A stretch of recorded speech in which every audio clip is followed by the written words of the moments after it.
नमस्कार मंडळी, हेमांगी आडकर रेसिपीज मध्ये तुम्हा सर्वांचे मनापासून हार्दिक स्वागत। घटस्थापनेच्या तुम्हा सर्वांना मनापासून हार्दिक शुभेच्छा। तर आज मी तुमच्यासाठी घेऊन आली आहे एक नवीन पदार्थ, तो म्हणजे उपवासाचा शिरा। त्यासाठी मी घेतले 1 वाटी वरई, 1 वाटी दूध, पाऊण वाटी साखर, विलायची पावडर, साजूक तूप 1 चमचा लागणारे मोठा आपल्याला, मीठ आणि काजू बदामाचे तुकडे आणि थोडंसं पाणी लागणार आहे आपल्याला। तर हे आपलं साहित्य आहे। तर आपण कृतीकडे वळूया। सर्वात प्रथम आपण ही वरई आहे ती 2-3 पाण्यामध्ये स्वच्छ धुवून घेऊया। आपण वरई छानपैकी धुवून घेतलेली आहे। आता ती आपण 5 मिनिटं बाजूला ठेवूया। आता गॅसवर आपल्याला एका साईडला दूध आणि 1 वाटी पाणी असं आपण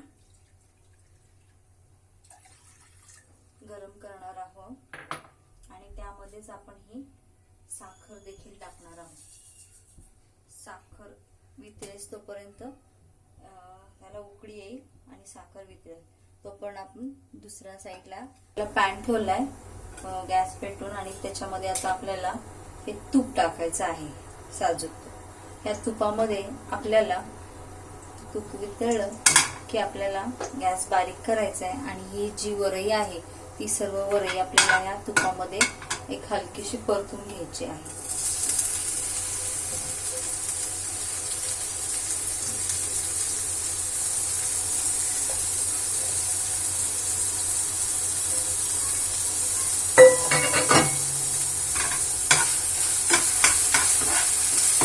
गॅस बारीकच ठेवायचा आहे। 1-2 मिनिटं फक्त परतायचे।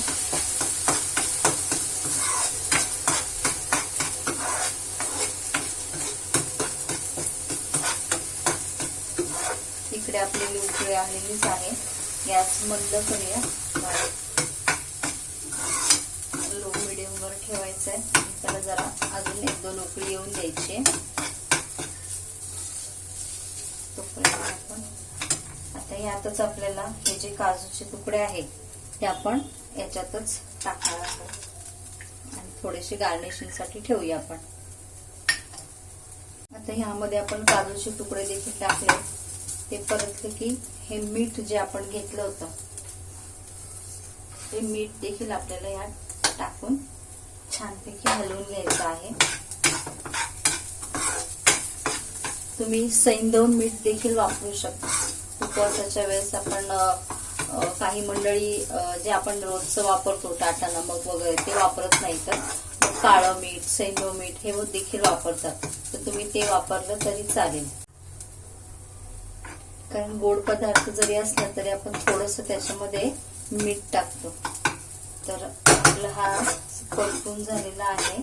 तर आपण आता काय करायचंय, हे जे दूध जे पाणी आपण उकळले ते छानपैकी ते आपण ह्याच्यामध्ये आता ओतून घ्यायचंय गरम गरम पूर्ण, कारण हा रवा छानपैकी फुलतो। पूर्ण हलवायचं आहे आणि त्याला एक 10 मिनिटं तरी आपण झाकून ठेवूया।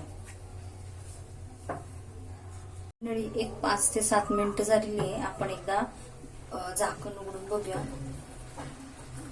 हे बघा, आपण त्याला एकदा मध्ये हलवूया। बघा छानपैकी शिजते आपण वरई।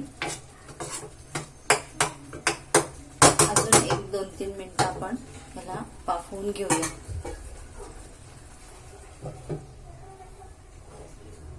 मिनिटं झालेली आहे। आता आपण याचं झाकण काढूया।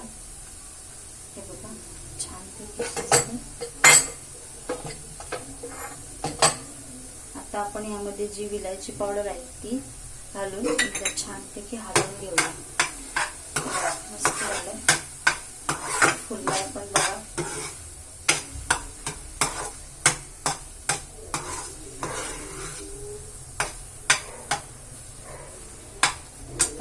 गॅस बंद करूया, तुम्हाला काढून दाखवते।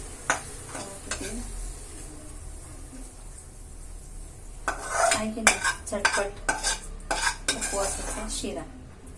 तुम्हाला जर ही माझी रेसिपी आवडली असेल त्याला लाईक, शेअर आणि सबस्क्राईब जरूर करा.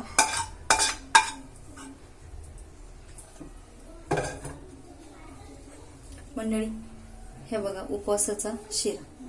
त्याच्यावर आपण गार्निशिंग साठी जे काजू बदाम वगैरे ठेवले होते ते आपण लावूया. हा आहे आपला उपवासाचा शिरा. तुम्हाला जर ही माझी रेसिपी आवडली असेल तर त्याला लाईक, शेअर आणि सबस्क्राईब जरूर करा. पुन्हा एकदा भेटूया हेमांगी आडकर रेसिपीज मध्ये. नवीन रेसिपी घेऊन येईन मी. तोपर्यंत हसत राहा, पौष्टिक खा, मजेत राहा. धन्यवाद.